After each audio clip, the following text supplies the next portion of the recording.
Bonjour à tous, donc on est heureux de vous convier donc pour ce nouveau live qui va porter donc sur le luxe et le digital. Donc en effet, l'essor du digital dans la communication et le marketing, ça s'est rapidement opposé au schéma et à la tradition et le prestige des maisons. Donc aujourd'hui, on va recevoir donc Chloé Romès et Johanna Bellivier qui vont répondre à nos questions. Donc, est-ce que vous pouvez vous présenter et expliquer un petit peu votre parcours pour ceux qui nous regardent, s'il vous plaît? Chloé, je te laisse commencer. Je commence. Alors, Super. aujourd'hui, donc, je suis responsable des admissions de l'école EIML Paris. C'est une école qui est spécialisée dans le marketing du luxe. Auparavant, j'étais étudiante donc à l'INSEC Business School et j'ai toujours été une passionnée par ce secteur du luxe. Alors, bonjour à tous. Moi, c'est Johanna Bellivier, issue d'une formation j'ai fait une formation en commercial dans un premier temps en négociation relations clients où j'ai été élue deuxième meilleure négociatrice de France. Je me suis très vite spécialisée dans l'univers du luxe, de la mode et du design. Aujourd'hui, je suis chef de projet dans une agence de création et design pour le secteur du luxe où mon portefeuille client regroupe principalement les vins spiritueux, la parfumerie et la cosmétique. Et j'ai auparavant aussi touché au secteur de l'horlogerie, de la haute horlogerie. Et j'ai une double casquette puisque à côté, je suis intervenante en tant intervenante dans les grandes écoles du luxe pour la gastronomie et l'épicerie fine. Merci beaucoup. Très beau parcours. Alors pour la première question, deuxième même. Donc les maisons de luxe, pour vous, ont-elles réussi donc le pari de s'ancrer dans l'ère du digital? Alors, pour ma part, je pense que oui, certaines grandes maisons de luxe, les principales, effectivement, elles se sont bien ancrées dans l'ère du digital, d'ailleurs, tout en conservant leur héritage, leur côté très élitiste. Voilà, donc je pense qu'après la crise sanitaire, effectivement, ils ont dû revoir toute leur stratégie marketing digitale, en s'ancrant sur les réseaux sociaux. Pour certaines qui luttaient, qui ne voulaient pas avoir de site e-commerce, ont dû du coup créer ces sites-là pour favoriser forcément leur vente, tout en maintenant leur identité et la difficulté d'accès aux produits et services, l'inaccessibilité que font ces maisons de luxe. Il y a certaines maisons qui se sont également pris, on va dire, de passion pour certains partenariats comme les jeux vidéo. Donc, on a Louis Vuitton qui a fait un partenariat avec, il y a un an avec le jeu vidéo League of Legends. Il y a également certaines marques comme Hermès qui ont créé Hermès, Burberry, qui ont créé leur propre jeu vidéo. Donc voilà, je pense que c'est un pari réussi pour de nombreuses maisons de luxe. Alors, pour ma part, oui, je pense que je rejoins tout à fait les dires de Chloé, mais en effet, pour moi, les maisons de luxe ont vraiment abordé le terrain du e-commerce avec, dans un premier temps avec prudence, mais n'ont cessé d'accroître en fait leur impact sur l'ère du digital pour toucher aussi de nouvelles cibles. Et c'est pour cela aussi qu'ils ont développé des segments beaucoup plus accessibles et touché une clientèle beaucoup plus jeune et plus connectée. On s'aperçoit aussi que les maisons de luxe, et notamment le secteur de la beauté et de la parfumerie, se sont montrées particulièrement créatives dans ce secteur, notamment exemple de l'expérience 360 Be The Bottle, je ne sais pas si vous connaissez, de Jean-Paul Gaultier, qui était disponible en boutique et en ligne, où vous étiez en totale immersion à la place du flacon de parfum sur un plateau de shoot. Et grâce à cette ère du digital, les maisons peuvent d'une part regrouper beaucoup plus de données sur leurs clients, ce qui permet de personnaliser encore plus leurs expériences clients, de connaître davantage les goûts, les styles et davantage ancrer les maisons dans le quotidien des consommateurs. Donc, ils adoptent souvent une stratégie de communication d'influence et multicanal, et ce qui leur permet notamment une meilleure visibilité. Exemple, Prada, qui est la 4e marque la plus repostée derrière Chanel, Dior, Louis Vuitton, s'appuie aujourd'hui très clairement sur sa communauté d'influenceurs pour communiquer sur ses différents lancements. Et est-ce que du coup, vous pensez pas que cette ultra proximité qu'ils ont adoptée sur les réseaux sociaux n'a pas nui finalement à leur image très traditionnelle que les maisons de luxe avaient à la base? Alors, je pense que oui. Alors, pour certaines maisons, ça a un peu nui à leur côté traditionnel, mais ils n'avaient pas le choix. Et puis, de toute façon, là, ils essayent aussi de s'attaquer à la cible, la génération Z, qui va être leur future clientèle. Et c'est clairement en s'imprégnant des réseaux sociaux, en étant sur des sites e-commerce, en créant des sites e-commerce, qui vont pouvoir, en ayant également aussi des influenceurs, voilà, qui vont pouvoir les capter. Et c'est devenu maintenant, on les voit partout, hein, sur Instagram, on voit clairement la nouvelle campagne de communication de Prada qui est très forte. Le savoir-faire, on le voit également, Dior, la maison Dior est très forte là-dessus. Parce qu'on voit à travers leurs vidéos qu'ils mettent sur les réseaux sociaux, on voit leur savoir-faire, notamment en maroquinerie. Donc non, je pense que ça va pas nuire, bien au contraire. Et de toute façon, je pense on le voit sur le chiffre d'affaires, hein, qui augmente clairement. Le luxe n'a pas du tout été touché par la crise sanitaire. Ça n'a fait qu'augmenter, pardon. Et je pense que c'est une bonne chose. En effet, je rejoins également Chloé. L'ultra proximité des marques n'est pas aujourd'hui un problème parce que il faut savoir qu'aujourd'hui, la cible qui consomme le plus de luxe et de produits de luxe et produits haut de gamme, c'est les 18-35 ans. Donc, on est en plein cœur de la génération millennials et de la génération Z.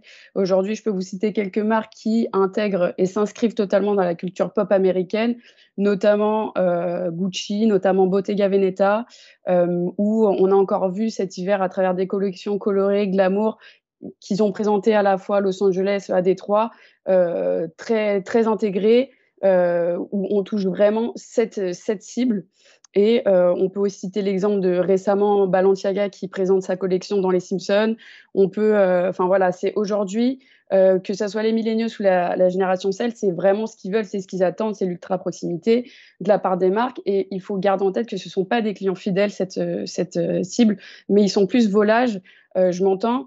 C'est-à-dire qu'ils ne sont pas fidèles à une marque, ils vont consommer plusieurs marques de luxe, d'une marque à une autre, et c'est celle qui suscitera beaucoup plus leurs intérêts vers lequel ils vont aller. Beaucoup.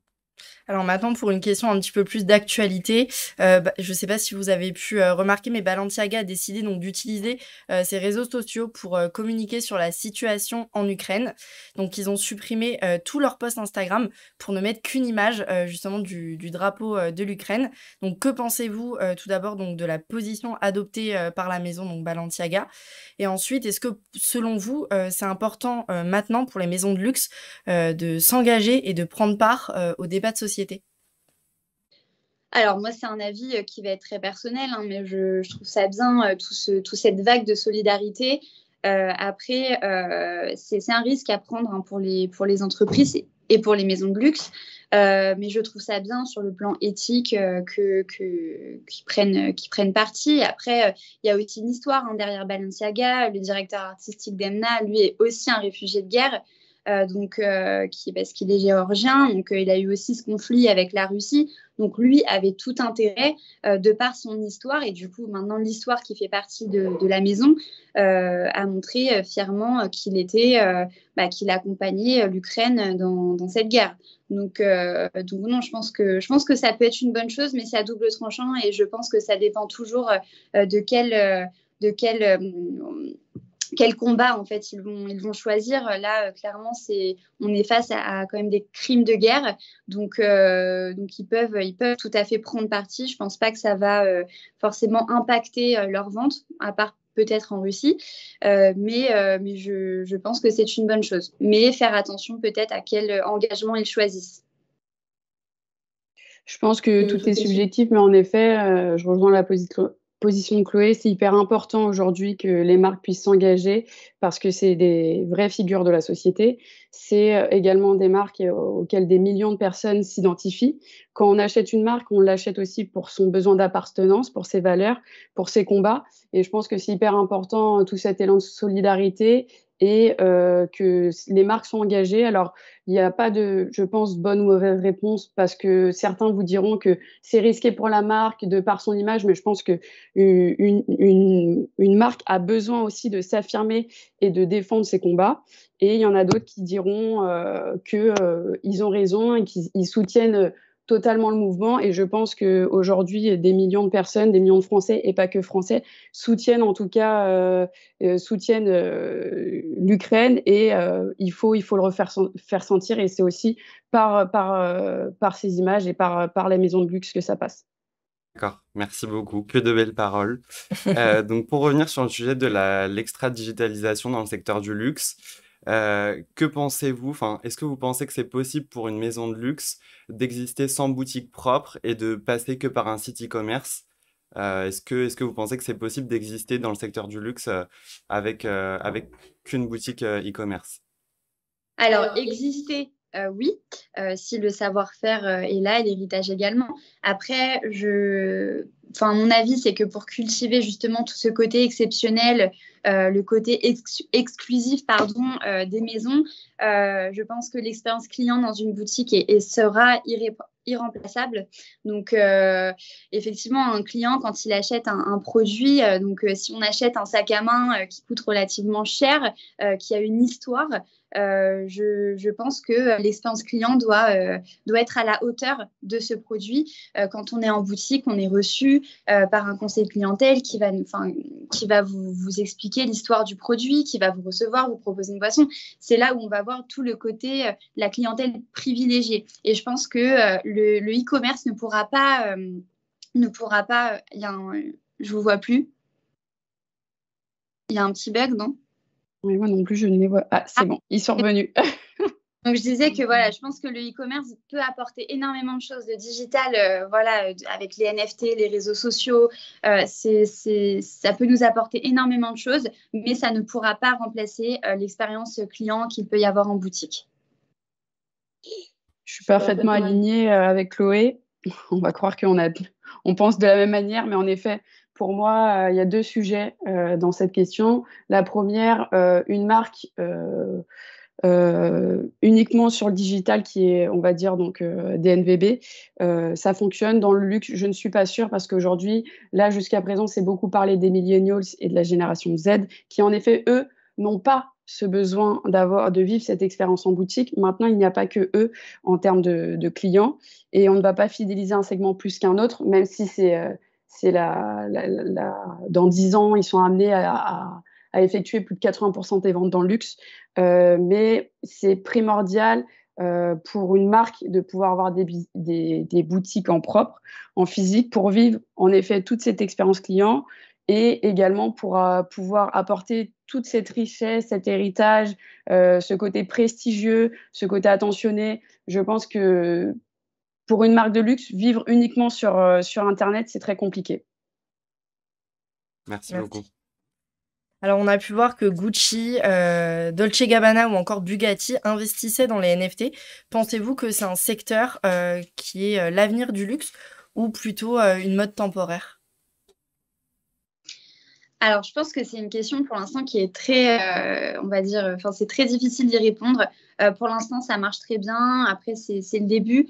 Je pense que c'est bien que les maisons de luxe s'imprègnent des NFT, proposent des choses, surtout dans la mode, dans les accessoires, parce que il y a des choses qu'on ne peut pas créer de ses propres mains, mais qu'on peut créer de façon digitale. Donc, effectivement, il peut y avoir des créations assez exceptionnelles qu'on ne pourrait pas appliquer dans la vraie vie. Mais après, ça aura toujours ses limites. Mais c'est bien à chaque fois qu'il y a de nouvelles tendances de rester moderne et de s'imprégner de ces tendances. Après, à voir aussi comment ils le font. Pour l'instant, c'est vrai que mon avis, c'est qu'il y aura au bout d'un moment des limites. Mais voilà, c'est quand même bien de suivre cette tendance, tout simplement. Mon point de vue sur la partie NFT, je pense qu'il va falloir apprendre à vivre avec. C'est encore tout nouveau, ça fait déjà plusieurs mois, mais on ne connaît pas bien encore les limites, comme le disait Chloé. Aujourd'hui, les NFT, il y a du pour et il y a du contre, il y a des avantages et des inconvénients. Je pense que là, c'est vraiment un engouement parce que c'est nouveau dans l'ère du digital et donc toutes les maisons, certaines maisons ont commencé sur ce segment et donc les autres maisons vont devoir suivre. Mais je pense qu'à un moment, ça va s'essouffler, mais ça ne va pas s'éteindre. Il va falloir apprendre à vivre avec le réel et le virtuel, tout simplement parce que aussi les NFT, il y a aussi un avantage, c'est que les NFT, aujourd'hui, peuvent prouver la provenance d'un produit pour lutter d'une part contre le marché noir et la contrefaçon, et aussi améliorer l'efficacité du marché en facilitant les transactions. Et je pense que pour ces deux raisons, ça ne s'éteindra pas, mais ça vivra, enfin, ça sera vraiment, ça va vivre ensemble entre ce qu'il y a de réel et ce qu'il y a de virtuel. Par exemple, vous achèterez, je sais pas, par exemple, une montre de haute horlogerie ou une voiture. Tu citais Bugatti, il me semble, Juliette. Tout simplement, tout ce qui est certificat d'authenticité, facture, etc., c'est des choses qui peuvent être dématérialisées, c'est des choses qui peuvent être en NFT. Et on voit également un autre exemple, c'est Karl Lagerfeld qui récemment a lancé une gamme de vêtements totalement NFT. L'utilité, il y en a qui diront c'est bien, il y en a qui diront enfin, je vois pas l'intérêt. Mais du coup, aujourd'hui, c'est encore des questions où enfin, je pense que c'est subjectif selon les uns et les autres, selon les marques, mais en tout cas, ça tend pas à s'éteindre, je pense. D'accord, merci beaucoup. Donc pour introduire notre prochaine question, on va vous passer une petite vidéo sur le secteur du luxe et du jeu vidéo.